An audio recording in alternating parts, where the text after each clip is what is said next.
मी गर्भ उपनिषद हा ग्रंथ वाचत होते. तर त्यामध्ये एक इतकी छान म्हणजे मला सुंदर गोष्ट कळाली, की आत्ता आपण ह्या जनरेशनमध्ये आहोत आणि जेनजी जनरेशन, अल्फा जनरेशन आपण असं बोलतोय. आणि तेव्हा आपल्याला कधीतरी असं पालकांना गिल्ट होतं, की अरे मी माझ्या मुलाला तेवढं मुलीला देऊ शकतोय का नाही?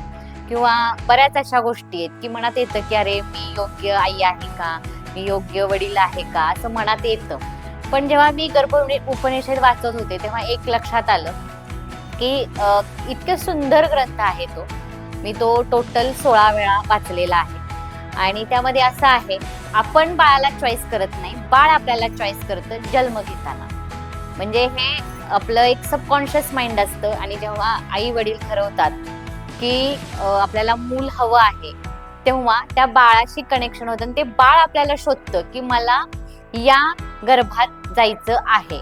म्हणून मला पालकांना एक सांगायचंय, की आपल्या मनात असं गिल्ट आणू नका, की मी चांगला आहे, मी चांगली आहे की नाही, मी त्याला तेवढं देऊ शकते का नाही. तर हे त्यानं आपल्याला चॉईस केले.